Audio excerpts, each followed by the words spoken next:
Welcome to Real Talk TV. My name is Darryl Buchannan. I'll be your host for the night. I have a very good show for you tonight. I'm looking forward to this show. I have two special guests.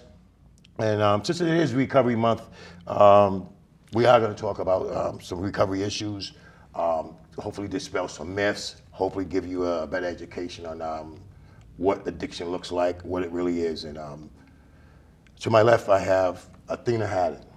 Can you please tell us a little bit about yourself? Sure. Thanks for inviting me, Darryl. You're welcome. Yeah, my name is Athena Haddon. I'm first and foremost a person in long-term recovery. For me, that means in 1992, I found myself sitting in MCI Framingham, and it wasn't my first rodeo, but I was sick and tired of being sick and tired, and I was looking at some time that scared me a little bit, but I decided to go into recovery. I had an opportunity to go into recovery.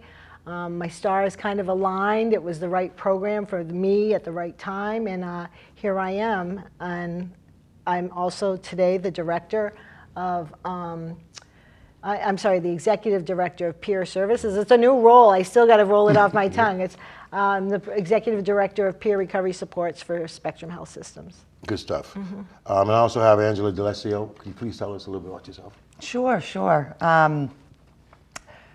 Like Athena said, I always introduce myself by letting folks know that I'm a woman in long-term recovery from substance use addiction.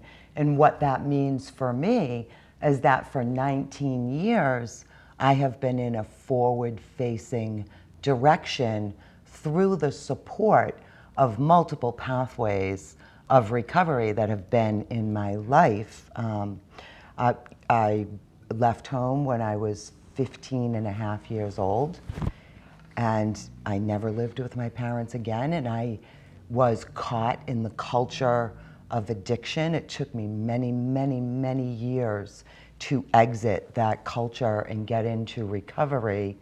And recovery has created a life for me and enabled me to get an education, to own a home, to raise my son, and to stand here today, right, with two very close friends of mine,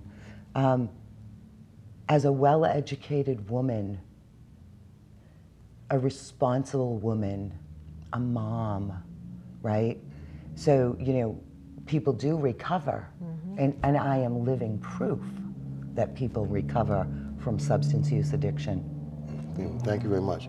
There's a misconception out there that the addicts are people that they throw away. Addicts are no good. The addicts will never change. And I think that scares the public to kind of like embrace us, to kind of assist us in into recovery, into looking for this new way of life. People are not getting the help or the support that they need based on that. And I'm just talking about not only just people that don't know us, but I'm also talking about family. There's some family members that won't support that because they believe that people don't change. What do you think of some of the misconceptions surrounding addiction? Well, I think one is that we're all living proof, right? We're sitting here right here, and we're all living proof of that recovery is real and it's attainable. One is, of course, that some people do think it's a choice. I don't remember ever being in elementary school on the playground and ever where the girls were saying, I want to be a school teacher or a nurse. I don't ever remember saying, well, I want to be a drug addict. That was never my choice. There was things that happened to me that really, drug addiction became an escape from some of the things that had happened to me, so it never felt like a choice for me. It felt like the drugs helped me deal with some of the things, and then of course it progressed and I lost control, but I never felt like I had a choice. I just didn't, Today I have a choice, because I understand recovery and I'm working on myself and I have the tools. I've been gifted with the tools of many supports. Angela talked about multiple pathways. initially it was a 12-step for me, but I've experienced so much more than that today, and it's given me so much more multiple pathways. So, yeah, that's one of the biggest, I think, is actually, and another thing is like the language that we use. That really is important.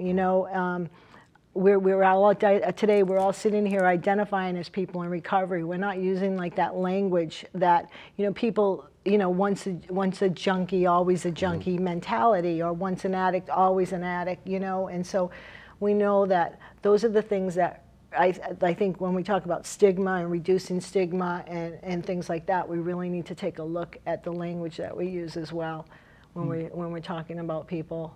Appreciate that. Angela, what do you think about it? Do you think it's a disease or is it a choice? Well, initially, it may have been a choice for me when I was a young girl, Darryl. It started as a solution, and it was a solution for many years, and it became the overarching, unbearable problem in my life. So, I know in Massachusetts we subscribe to a medical model. It's a public health model of addiction, and that has helped us in our communities build supports, provide education, increase treatment. The inception of the peer recovery workforce, not only in Massachusetts, but across our country, right? So yes, I'm subscribing, Darryl, to a medical model, the same as, my family members treat their diabetes. I treat my addiction through a plethora of venues, as I've learned in the past 19 years, right? I don't see my family's diabetes different than my substance use disorder, And so I think that stigma is a catalyst to the fear that exists in our communities of the unknown. It's been said by many, many, many leaders in the peer recovery workforce that the opposite of addiction is connection. So why we're tossing people out to isolation is beyond me. I was going to get scientific and start talking about the rat park experiment, where they brought all these rats together in this study, and they gave them a bottle of water laced with some sort of opioid. But that was the only source of water, and they isolated each of the rats. They kept going for it, going for it, going for it. Before long, yes, the rats became addicted. Well, they took that bottle away. They brought in other rats. They created a community, a connection. The rats no longer wanted the chemical because they had something to replace the isolation, the loneliness, amongst other things. Good.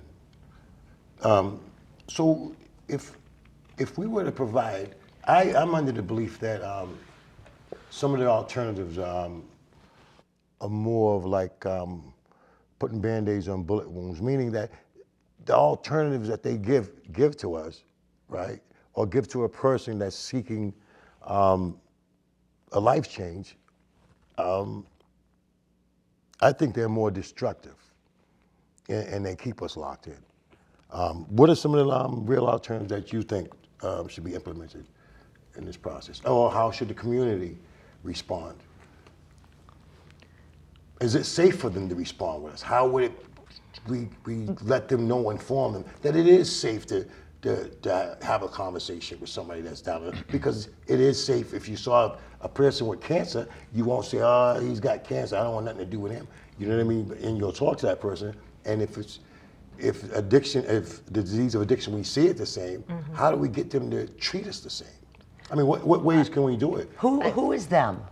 The people that have associated this stigma, put this stigma, looked at us like trash, people that just lock them up. People that don't buy into the fact that this isn't a disease. This is a disease, right? So those that don't buy into that, they go along with everyone else that it's criminal. We should just shoot them all, or whatever it is that they're thinking about us. I would say one of the things, Darryl, is that we now in the state of Massachusetts have 30 peer recovery centers, and we have one right here in Marlborough. And I think that is a big place. We welcome, that's a community center. That's not just for people in recovery. That's for allies as well.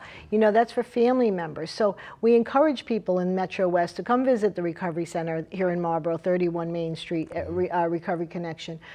We encourage them to come in and visit and talk to people and understand addiction and understand that and learn from this, just like, you know, and talk to people and learn from it and understand what the needs of the community, the recovery community are, if they really want to understand that. We often speak from a place of privilege, and I say we, just people in general. If it doesn't affect me, then I don't understand it, right? Yep. So the best way, we see that happening here now in the country around race and women's rights and all these other things that are going on. And if it doesn't affect me, then I don't understand it, and it's not a problem, right? It's a problem that's affecting our whole communities, and we can see it on the corners of every street around our nation, homelessness and substance abuse and mental illness. You know, we need to understand it, and we need to talk to people to understand it. We can't sit in our places of privilege just because it doesn't affect us and make judgment calls or make decisions about it. We need to invite these people that are most affected by these issues to the table. So the best way to do that is get to know the people, right? Come to the recovery center, get to know people in recovery. This is Recovery Month. There's activities going on around the state, right? You can talk. There's policies and there's laws that are that we just voted yesterday in Massachusetts. There's things on the ballot that are coming up. There's things talking to legislators about it. There's a bill right now in our legislator here in Massachusetts about treatment, not imprisonment. Today, if you are on pretrial or probation and you use a drug or have if you use while you're on probation or pretrial, you can risk being thrown back in jail even though you haven't committed a crime.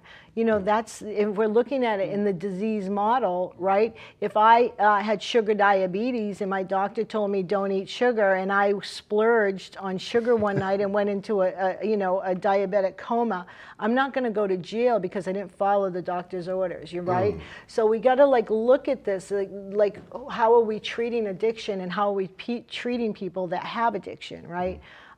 So there's so many things, and these are the things that you can learn by visiting a recovery center in your community. The recovery centers are as valuable as senior centers and youth centers in our communities, right? That's a great point.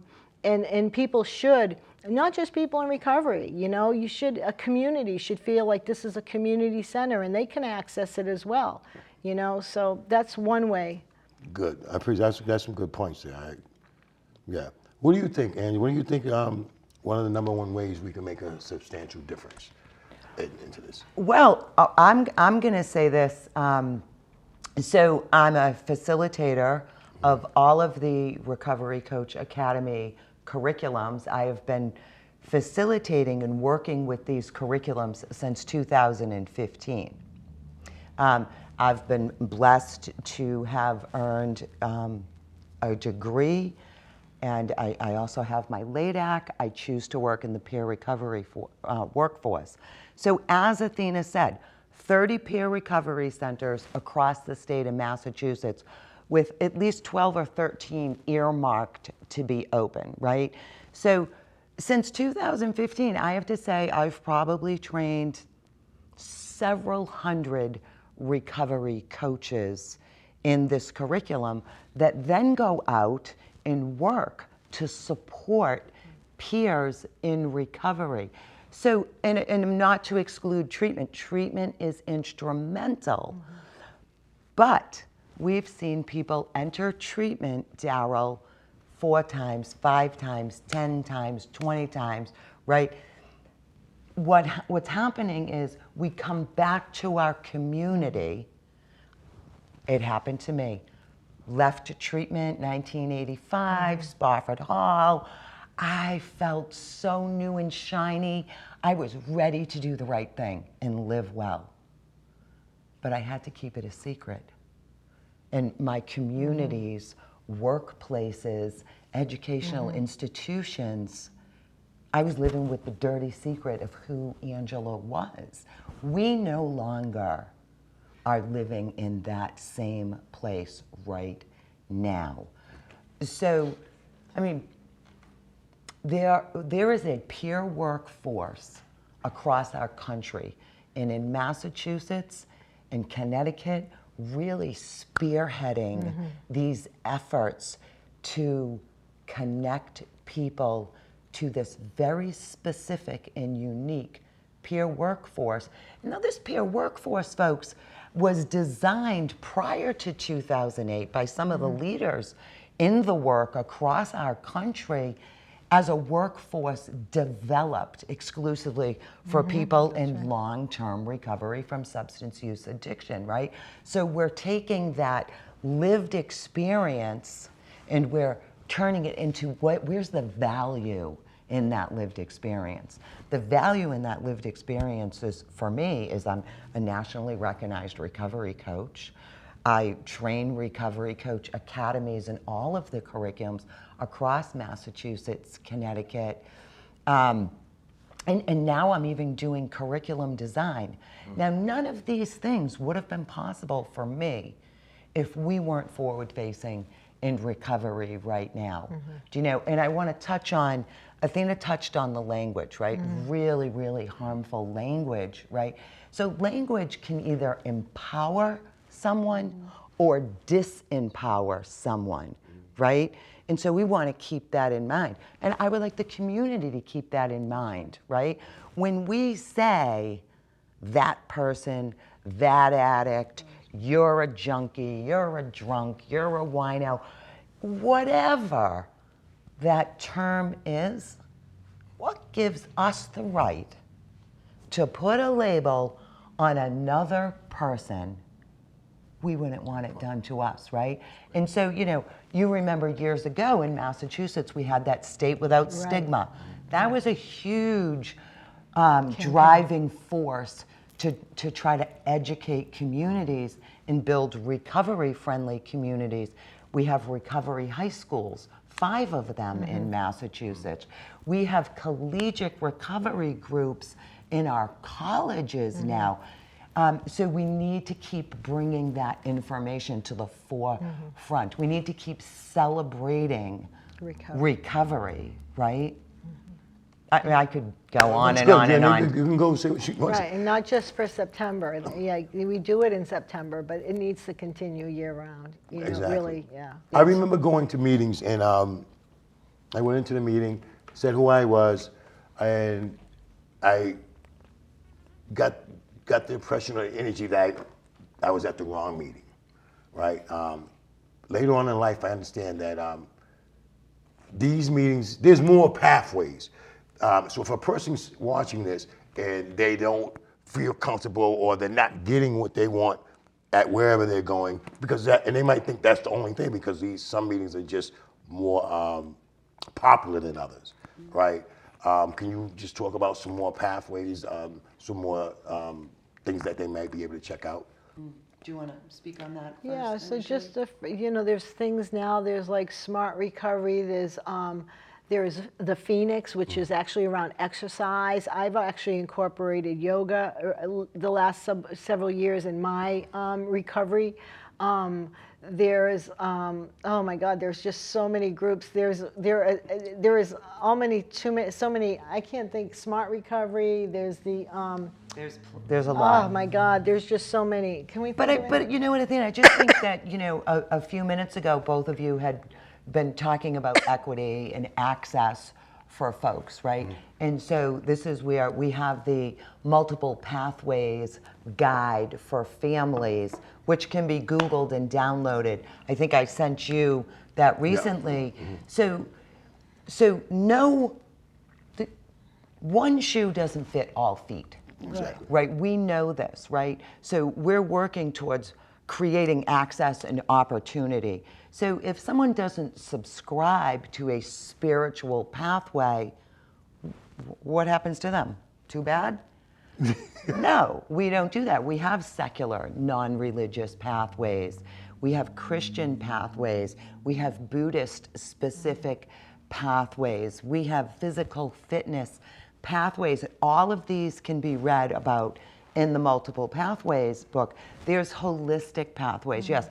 Meditation, yoga, Reiki, those have been great healing sources for me, especially as I moved forward in my recovery, learning how to regulate my emotions, regulate my thinking, and start to rewire my brain from those years of living in that culture and living addicted.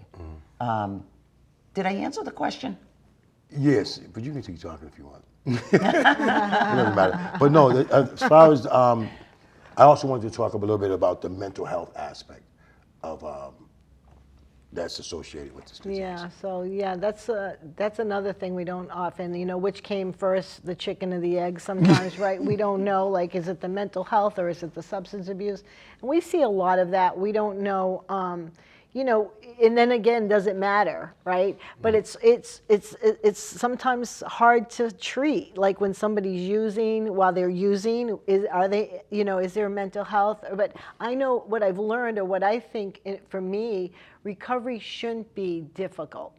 If you have the right supports in place, it shouldn't be difficult. And then sometimes if it feels difficult, there may be other things that need to be addressed, like mental health. Some people have a very difficult time in recovery, and sometimes it could be related to mental health.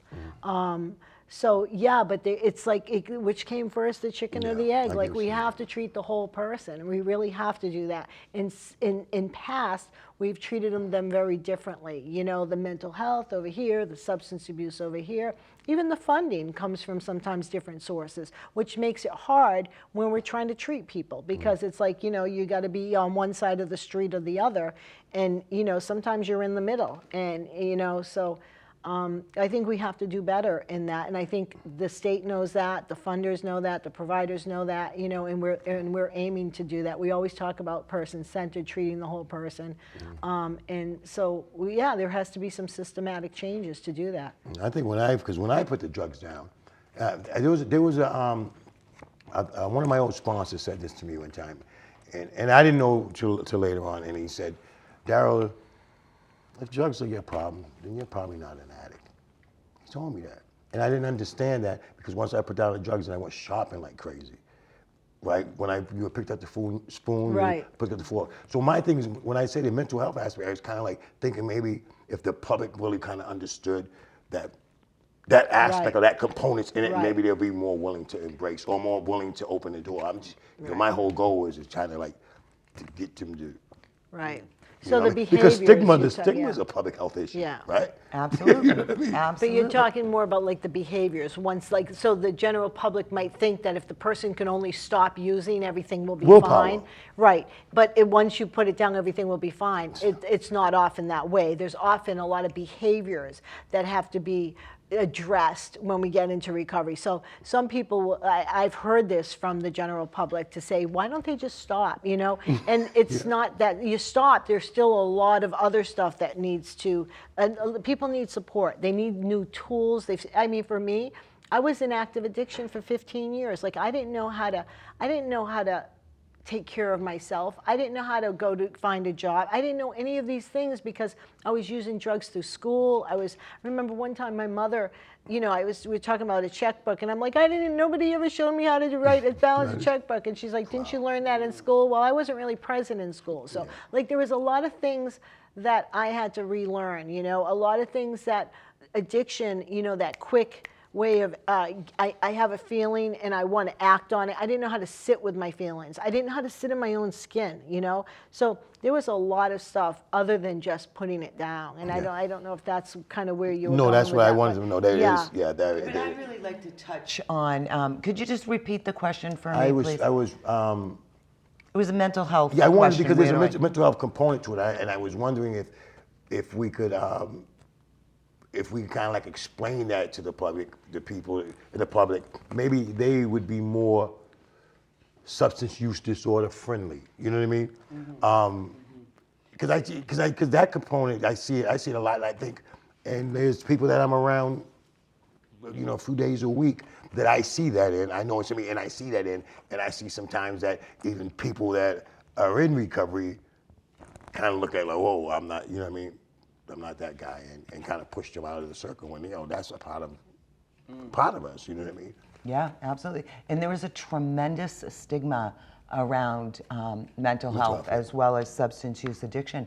But I would like to recognize that in Massachusetts, we have the recovery coaches that work on the substance use addiction side. And then we have certified peer specialists that are trained through the Department of Mental Health, right, that work with folks who have what we call co-occurring disorder, meaning a substance use and a mental health challenge, right? So we have support workers for both of those fields now, and we're making tremendous progress. Oftentimes, we have recovery coaches, peer specialists who are dual trained because of the high prevalence of co-occurring disorder, right? So that means a substance use and a mental health.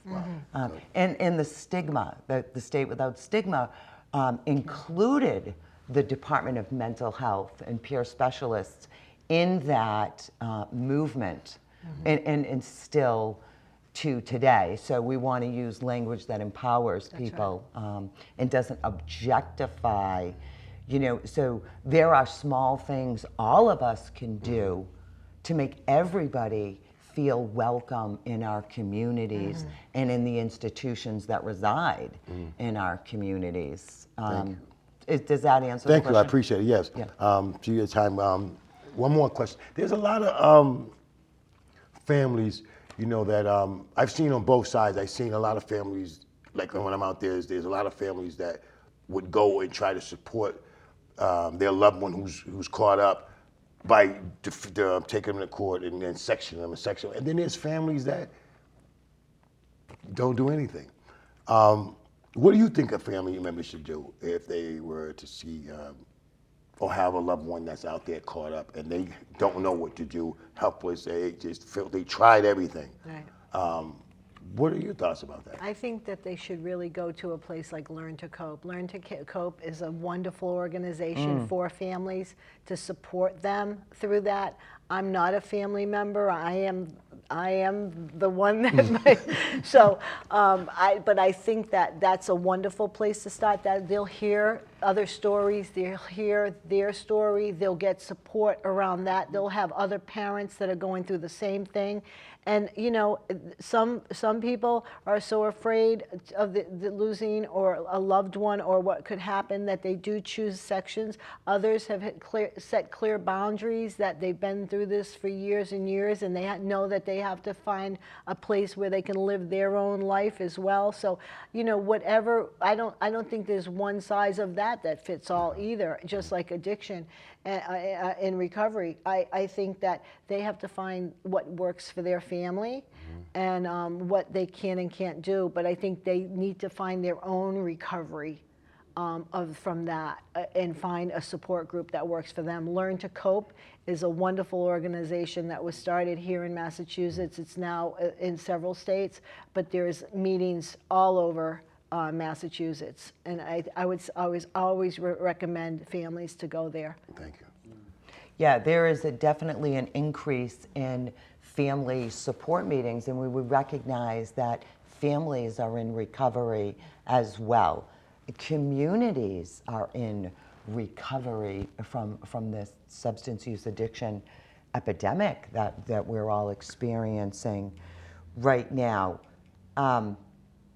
What was the gist of the question again? I was just wondering about families. If a family, see if you have you know, families are lost in this. You know, they don't know what to do. She said they've been beat up by this. They probably already sectioned them 5 times, and then there's some families that section them and then fall back off them, and the next thing you know, they get a call that their child has died. So it's just how do they interact? How do they interrupt? Their loved one out there. How do you do it? Or what do? You just leave it alone? Or like she said, go to cope. It's just a complicated thing, and you know families suffer a lot because they're the ones that are not, you know, they're not out there using, but they're suffering, and sometimes more than that that's out there, because at least when we're out there, we got things to numb ourselves. They're just booting it raw, right? And we're not just talking about the, you know, the mothers, but how about kids that see their parents and going through that, you know what I mean? I just went through that, you know what I mean? Earlier this year, some of the most tragic things. So I mean, you know, my kids are young, thank God, but nevertheless they went through it. But what do you do? How do you, you know, how do you cope? How do you, she said, Learn to cope. Learn to cope. Learn is to one. cope, and there's more many support, more, yeah. family support groups that are happening. I'm not super well versed on that family piece, but I know that organizations are creating curriculum and trainings for families to become engaged with. You know, I can't speak to, you know, it's capacity. Every family is going to handle this based on their capacity, based on what they know. Unfortunately, fear of other people's opinion has kept our communities in a sick place. But I will say this, Darryl, I have trained at least on the low end, 30 parents in the recovery coach curriculum, and it's been very supportive for them. They've gotten a lot out of it. You know, I mean, they've left the trainings in tears, thanking the facilitators for easing their mind is so consumed with the loss of a child or a loved one. And you know, here's the irony, right? Addiction is the only disease in existence that is diagnosed by the individual, not the primary care physician. So think about that for a second, right? Until I was able to say, Angela, you are addicted, nothing was going to happen. Not a doctor, not a psychiatrist, not a counselor, not mom or dad, not Athena, no one. I, singularly, had to come to that conclusion. No, I get it. Right? Yeah. I mean, is that not true No, of both of you? it is true. You're not even open until you make that decision. You know what I mean? Firmly Absolutely. so, You're yeah. ambivalent, which is an earmark of early recovery, ambivalence. I just think about it, you know, like I think we oftentimes focus on the addict, and families are left in shambles afterwards, and even after, you know, the person goes into recovery, I mean, there's still like mad trauma within the family, and I don't think, you know, they get help for it because they just, well, he's clean, I'm good, but they don't understand, you know what I mean? Right. And I think it has a lot to do with that codependency relationship with the family and the kid. So I was just wondering about it. You know, this is a perfect opportunity to invite the families in and ask them, right? Be self-directed, person-directed. What do you need? What would help you? And maybe we bring parents in and then start to think as a bigger community about how we can support parents, right? We hear all the time now that this is a generation of grandparents who are raising babies. It's true. Because the parents they lose the capacity through the illness. Yeah, and that wasn't part of their retirement plan. It's all and it's hard for them, you know, because they've planned a life as retired, living on fixed incomes, and now they have to raise children again, and it's hard. After it's hard, all the money has been taken and all the Yeah. stuff's been stolen. Are there anything that we're possibly leaving out that you guys would like to address before we?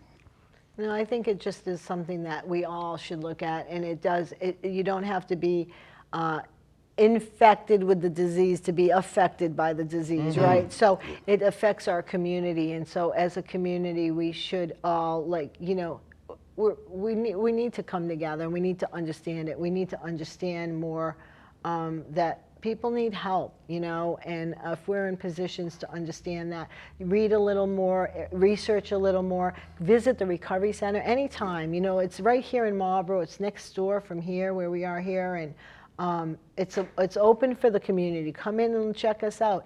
And then also, if you feel like you have something that you'd like to bring to us, like the recovery people are always trying to learn new things. If you have something, we've had people from the community come in and share their talents with us. Come in and help us with learning how to write resumes. Come in and show us if you're good with art. Come in and teach us, and have an art class in our recovery center. Or, so we're always welcome the community to come in and help us transition into the community. So that's great. Thank you. Anything, Anthony? Any Can you closing? repeat the question? Any closing things that you feel, anything that we're leaving out, or anything that you'd want to say? It's open for you. No, I missed the question. I had something and I lost it. All right, so we'll wrap it up then. Yeah. Thank you guys for Thank you, coming. Darryl. I've really enjoyed it. Would like to do something again. You guys are my friends. We're all Yes. friends. I really appreciate it. Friends in recovery. Friends in Recovery. Thank you for checking out Real Talk TV. I'm Darryl Buchanan, your host, and I'd like to say I love you to Taisha, Darryl, and Zayla.